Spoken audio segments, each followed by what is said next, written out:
Hi friends, എല്ലാവർക്കും ഉപ്പും പുളിയും കുക്കിങ്ങിലേക്ക് സ്വാഗതം. ഇന്ന് നമുക്ക് മുരിങ്ങക്കായ കൊണ്ട് ഒരു അവിയൽ ഉണ്ടാക്കാം.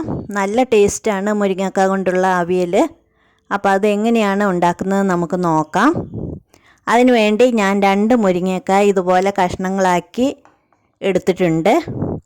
ഇനി അതിലേക്ക് നമുക്ക് കുറച്ച് മഞ്ഞൾപ്പൊടി, ആവശ്യത്തിന് ഉപ്പ്, കറിവേപ്പില, ഇത്രയും സാധനങ്ങൾ ഇട്ടതിന് ശേഷം അതൊന്ന് ഇളക്കി യോജിപ്പിക്കണം.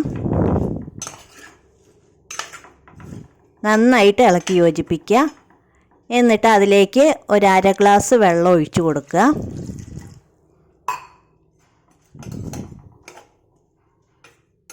അതിനുശേഷം ഇത് മൂടി ഒന്ന് വേവിച്ചെടുക്കാം.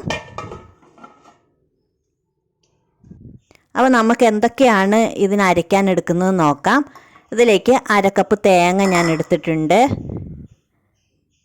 പിന്നീട് അതിലേക്ക് 4 പച്ചമുളക്,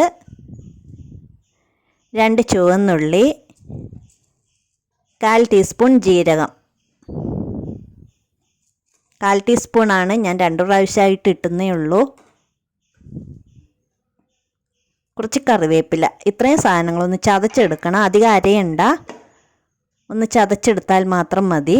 അതിലേക്ക് ഒരു 3-4 ടേബിൾ സ്പൂൺ തൈരും കൂടി എടുത്തിട്ടുണ്ട്. നല്ല പുളിയുള്ള തൈരാണ്. ഇപ്പോൾ ഞാനൊരു 15 മിനിറ്റ് കഴിഞ്ഞ് നോക്കിയപ്പോൾ മുരിങ്ങക്കായൊക്കെ വെന്ത് നല്ല വെള്ളമൊക്കെ വറ്റി കിട്ടിയിട്ടുണ്ട്. അപ്പോൾ അതിലേക്ക് നമുക്ക് ഈ അരച്ച് വെച്ചിരിക്കുന്ന അരപ്പ് ചേർത്ത് കൊടുക്കാം. കണ്ട, ചതച്ചാണ് ഞാൻ എടുത്തിരിക്കുന്നത്, അധികം അരഞ്ഞിട്ടില്ല. നല്ല ചേർത്ത് കൊടുത്ത് അരപ്പൊക്കെ എല്ലാത്തിലും പിടിക്കാൻ പാകത്തിനൊന്ന് ഇളക്കി കൊടുക്കുക. അതിനുശേഷം അതൊന്ന് മൂടി വെച്ച് ഒരു 5 മിനിറ്റ് ഒന്ന് സിമ്മിൽ ഒന്ന് ആവി കയറ്റുക. ആ അരപ്പൊക്കെ മുരിങ്ങക്കായിൽ നന്നായിട്ട് പിടിക്കാനാണ്. ഇപ്പോൾ അരപ്പൊക്കെ നന്നായി പിടിച്ച് മുരിങ്ങക്കായൊക്കെ പാകത്തിന് വെന്തിട്ടുണ്ട്. ഇനി അതിലേക്ക് നമുക്ക് 4 ടേബിൾ സ്പൂൺ തൈരും കൂടെ ഒഴിച്ചു കൊടുക്കാം. അതും നന്നായിട്ടൊന്ന് യോജിപ്പിക്കുക. നന്നായിട്ടൊന്ന് ഇളക്കി ചൂടാക്കണം. ഉപ്പ് ആവശ്യമുണ്ടെങ്കിൽ സ്വല്പം ഉപ്പും കൂടെ ഇട്ട് കൊടുക്കാം. ഉപ്പ് കുറച്ച് കുറവുള്ള പോലെ തോന്നുന്നുണ്ട്. അപ്പോൾ കുറച്ചും കൂടെ ഉപ്പ് ചേർത്ത് കൊടുക്കാം.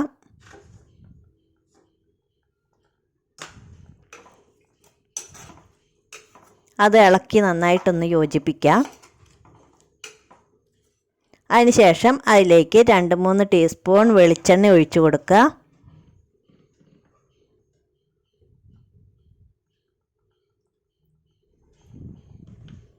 വെളിച്ചെണ്ണ ഒഴിച്ച് കൊടുത്തതിന് ശേഷം അതും നന്നായിട്ടൊന്ന് യോജിപ്പിക്കാം.